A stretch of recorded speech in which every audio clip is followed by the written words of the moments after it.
Welcome to our business valuation series. I'm just going to run through this entity that we have here that's loaded in. This is just an example, just to show some of the ways numbers can move and some things that we can pick up through your business that you might not be able to see just by looking at the basic numbers.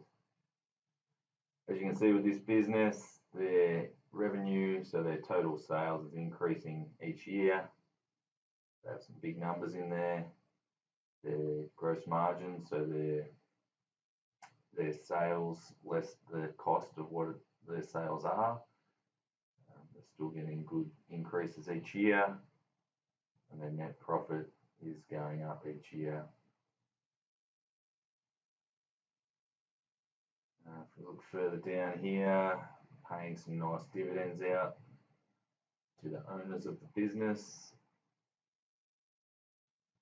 Their asset position is going up, total assets.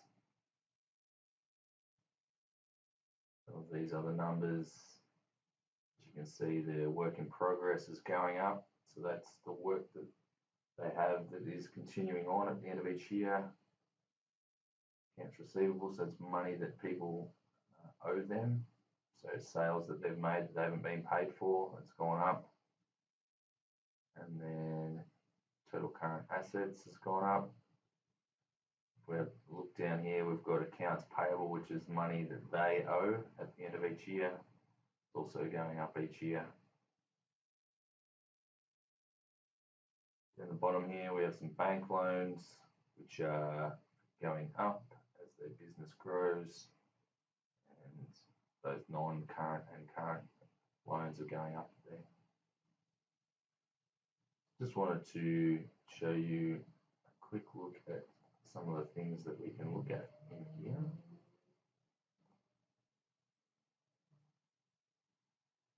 So with this system, we look at the different numbers that come out and just have a quick look through the stories of this business. Anywhere where we have red dots, it's something that we can improve. Trend is not good as far as a cash flow perspective is involved. So effectively, this product, this way of analyzing, looks at how much cash you're getting in your pocket compared with how much your sales are. So for each $100,000 or $1 million in sales, how much cash is ending up in your pocket. So although this business is becoming more and more profitable, cash in their pocket doesn't necessarily increase at the same amounts. So that can be seen down here with the bank loans increasing significantly, even though their business revenues and turnovers are increasing, doesn't necessarily mean that the cash is ending up in their pocket, certainly not ending up in there quick enough to keep up with the increased expenses that are coming through with this business.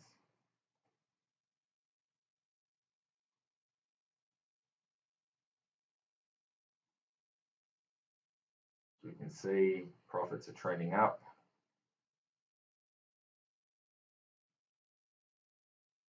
Working capital, which is basically your accounts receivable, so it's the people that owe us money at the end of each year, plus how much work we have in progress that we haven't billed yet. So it's work that we've done where we've paid employees, but we haven't even billed it yet, so we clearly haven't received the money for it. And in addition to that, we have what comes off that is what we owe other people, giving us an increase in this year's working capital of 4.8 million. And clearly in that year, if we're increasing all our revenues, we need to be able to fund that. That is why the loans are going up. So because we're not getting this money in quick enough, we've got all this work that we aren't billing quick enough, and then it's taking us a little bit longer to pay the people that we owe money to. That's where these numbers come from. That's where we can see if the business is working effectively as it grows, or if it is having to borrow too much money, which basically means you're not getting the cash in your pocket. through some of these other numbers. That one probably doesn't matter so much. This funding one clearly does. So equity funding is basically where owners have had to put money into the business. Debt funding is obviously that increase in debt.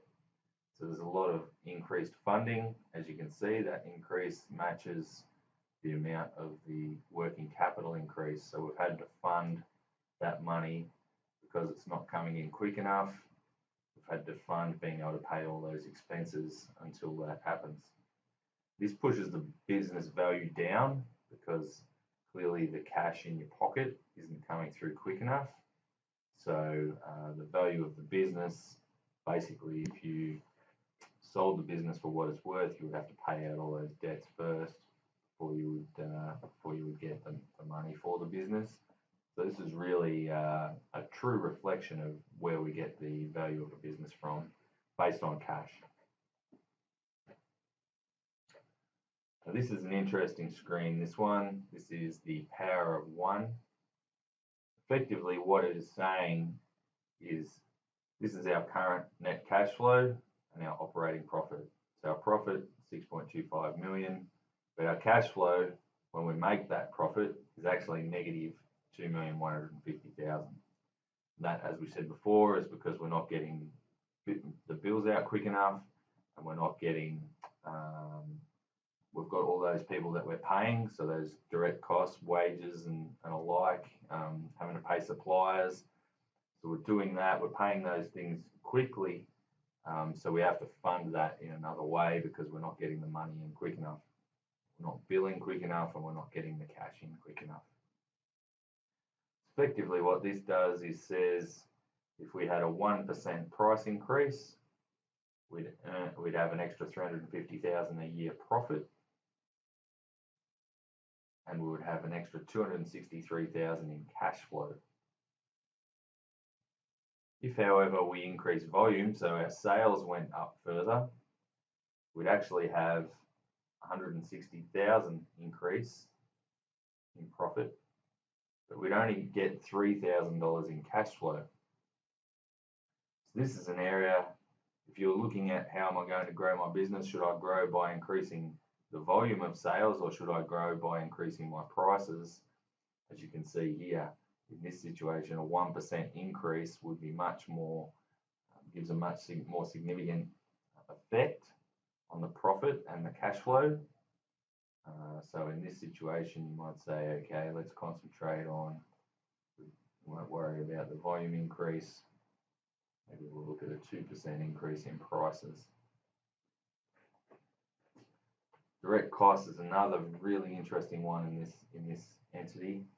So basically, because those direct costs are the cost of what it is, the actual cost, plus the cost to fund the actual costs, so that'll be the loans and the interest on the loans. That is effectively what this makes up. And as you can see there, if we can reduce the direct costs by 1%, the increase in our profit is 190,000. But the increase on cash flow is 260,000. So again, this is an area that we might put some focus on. We might drop that to a 2. Look at the great difference that it makes. The reduction in overheads is basically dollar for dollar. We might not bother with that one. These ones are also interesting. Reduction in accounts receivable days. So one day, getting our money back one day earlier reduces the amount of cost through interest and borrowings and equity that we have to use to fund those cash by nearly 100,000. And the same by reducing the work in progress days. So effectively being able to bill one day earlier, that's the difference that it makes in this entity. And the increase in payable days, so pushing when we pay our bills out by an extra day. The combination of those three, as you can see, close to $250,000 in cash that's coming back into the business. It's fairly significant. So again, we might say, okay, let's try and reduce this by a week. We might try and reduce this by a week. And we might just leave those accounts payable where they are. Pay the people the same as we have already. Now, when you look here, you can see the difference in profit just with those few minor changes. 7,330,000 in profit. Profit's up 1.1 million. And the net cash flow, the difference there is 2.388. So we actually get a positive cash flow by changing those few things by that small amount. And this is obviously a reasonably big business, so many small business owners wouldn't have numbers this big, but take a zero off all of these, it still makes a significant difference. If your cash flow is up 238,000 instead of down 215,000, magnificent difference. So that's what we're looking at through this. And now on the next screen, we'll have a quick look at what that does to the value. Generally speaking, a business getting this sort of value, getting this sort of profit, we'll be trying to look at somewhere around maybe 25 million for their business value. That's what we've estimated. The current value based on where things are at the moment, based purely on cash flow and a multiple of cash flow. So 3 times the value of the profits at the moment. And we're sitting at 18,244,000 as the value. So the gap there is 6,756,000. The difference with those few changes we've made adds on 5,662,000 in value. This is just using the model that multiplies what your profit is based on a ratio of somewhere between 3 and 5 usually. So the improved business value now close to 24 million. We've improved that and we're only 1 million down on our target now just by making those few small improvements.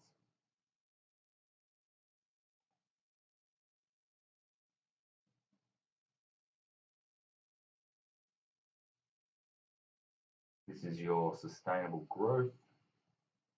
If you increase your revenue by $100, less direct costs, 54.29, your gross margin will be 45.71, less overheads. This is your operating profit. Your retained profit will be $7.71 after you've paid interest, paid tax, paid out your dividends. Dividends can obviously fluctuate with business owners controlling effectively how much is paid there. These are the current numbers, obviously, before we put in the power of one numbers. So basically, you're investing into these areas, so you're having to come up with money to actually keep this business going. So even though it's highly profitable, it's actually draining cash out of the business as it is at the moment. Hopefully that's helpful. This analysis tool is really cool, really good for anyone who wants to value their business or they have cash flow problems. Just working out what is the best way to tackle that, whether a price increase or whether an increase in total turnover is the answer. And that's what we look at using this tool. Thanks for your time. Hope to see you all again soon.